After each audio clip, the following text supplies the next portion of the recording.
Hey guys, Ryan here, and today I'm bringing you my thoughts on Final Fantasy Type-0. Now, if you're unfamiliar with Final Fantasy Type-0, it is a PSP game that was only released in Japan and recently ported in HD. Now, a big seller for this game was the fact that the Final Fantasy 15 demo actually came with it. Now, that's not why I got the game, I'm going to tell you the truth. I've actually been waiting on Type-0 for quite a while.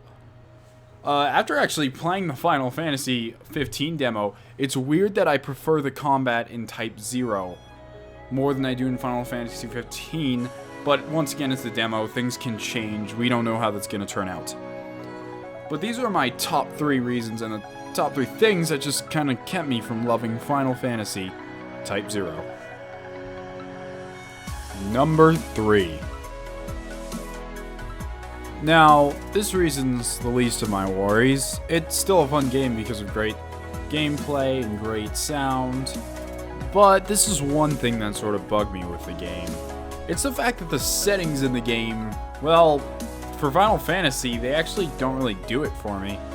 I mean, yes, it has its castles, yes, it has its open world with towns everywhere, and the towns are actually part of the problem, but I'll get that in a bit, but compared to things like Final Fantasy A Realm Reborn and some of the earlier games, I just feel like that inspiration has been lost.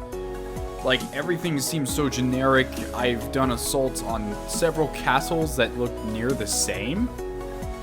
And as I was talking earlier about the cities, there are actually several cities. Actually, I would say around, like, what, 30? But the problem is, these cities only span for, like, what, like a street? Maybe 2? And on those 2 streets, you have a task, which is a quest in this game, or a side quest, and then some sort of, like, salesman from gifts to other defense items to weapons sometimes. But the only problem with this is they're supposed to be towns, and what I like about Final Fantasy is going into a town and talking to everyone, and yes, there are NPCs, but there's some strange reason that the town is one street long and everyone is outside. I don't really know, but this is one of my minor complaints, so it's not anything that kept me from loving the game immensely, but for an open world game, for it to just feel so linear with the places I could go. And on top of that, just a quick side note, I don't really have any problems with this since this happens all the time in Xenoblade Chronicles, but if you go a tiny bit outside the first zone, and this is like outside the first open world zone. And by the way, the map is loaded into sections, so if you go too far on a map, you'll load into another map. But then again, it once was a PSP game. Anyway, I walked into the second section after I got out of the town, or the school that you start out in. And I found level 99 monsters walking around. Excuse me? And this is an area I had to go to also. It's weird to think that I just started playing Final Fantasy and I am already running from battles. Nothing happened to me like that before. I mean, in Final Fantasy, like 10 International Edition, of course there were the Dark Aeons and sometimes you could walk in on them like I did. I did that several times. I can't even tell you how many times I tried to complete Tidus's Ultimate Weapon CAD blog, but there was a Dark Aeon in the way and I couldn't get to it because it would just one-shot my entire party, which, of course, if you level a crap ton, is possible. Anyway, back on the topic of the game, that was my third reason. Not really a biggie. Let's get on to my next reason. Number 2. Alright, well, my second reason isn't just one reason, it's 2 I'm gonna put into one. Because I couldn't leave any of this out, and I didn't really want to leave any of this out. So, the first thing is how little the characters are actually described at times. Because you have a whole cast of 14, I think it is, 14 party members, I'm not entirely sure. But you have a huge cast of party members, and you don't get to learn about a lot of their backstory, like, firsthand. It doesn't even really explain a lot of the people here. I mean, you start to see their personalities shine through in some of the scenes, actually a lot of the scenes, but they have backstories, and you actually have to go into the school library and read these entries on them.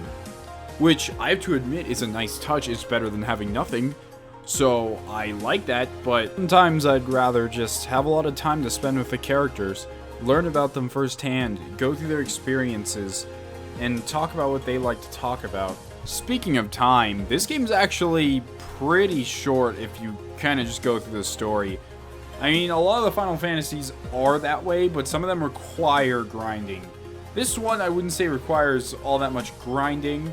You could probably just kind of go through the story in maybe around 30 hours.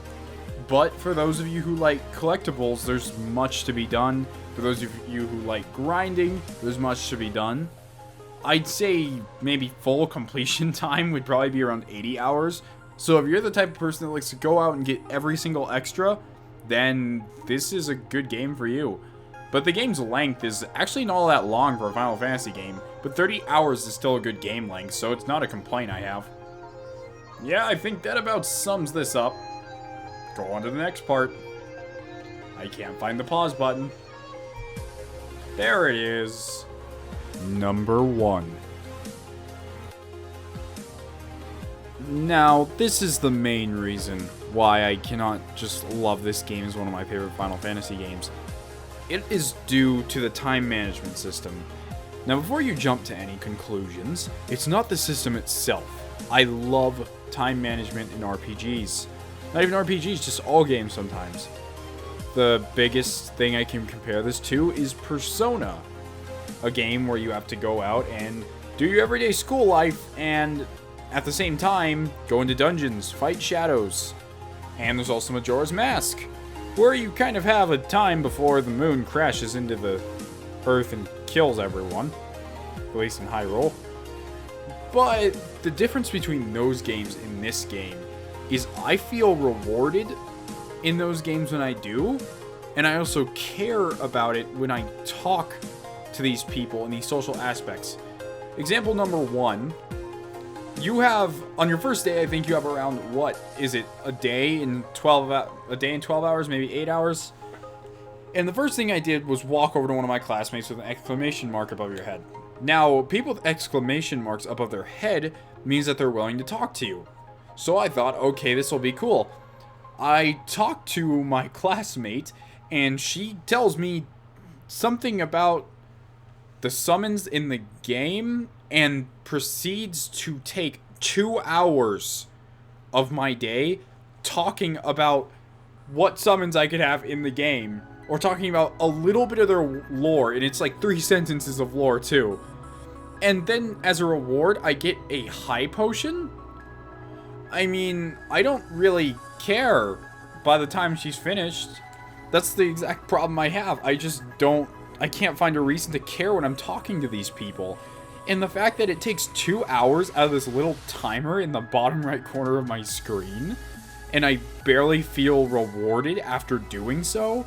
Half of them will give you like high potions and elixirs, which I admit are useful. But, I mean, seriously, 2 hours is 3 lines of dialogue and a potion? Now, unlike other games like Persona, which I'm going to compare this to a lot because the system is very similar, go to school, fight, all this stuff. In Persona, you have social links, and when you talk to people, you can actually summon stronger versions of a persona earlier on. And I feel like it directly benefits me in combat. But when I go around talking to my random classmates, which is completely out of context, I'll just say, hey, and they'll be like, hey, I like your classmate in room 0. Do you want to go talk to her? Sure, I'll go talk to her faceless man I've never met before. And then I go talk to her, and she's like, oh, hey, I don't want to talk to him, tell him that. So I come back, and I tell him that, and he's like, oh, that's okay. And he gives me a potion. That was 4 hours of my time. Out of the 1 day and 8 hours I had to begin with. And at the end of every day, or whatever time you have assorted, you have to do one of the main missions. So, in this time, it is also your only time to grind up for missions. Which, as I said before, isn't really necessary, but I'd like to be able to go out and explore and do things, which it does let you do a ton. But with a time management system, there's just not that much I want to do. Half the time I go out and I grind, and then I'm where I want to be. And then I have an hour that I'll spend just talking to my classmates that I don't really seem to care about too much. I don't know. I couldn't bring myself to care too much about them. It could be different. I've heard different things from different people. If you guys agree with me, say in the comments. If you disagree, say in the comments. If I got anything wrong, say in the comments. Now, one last thing. Don't let anything I said deter you from buying the game. It is an amazing game. It's fully worth its price. The only reason I made this video is because I feel that this game could have made one of my top Final Fantasies if it wasn't for just a few things that they could have done better. But let me know, what's your favorite Final Fantasy and why? Also, if you like this channel... Oh wait, I already said that. Well, if you like this channel, watch more videos.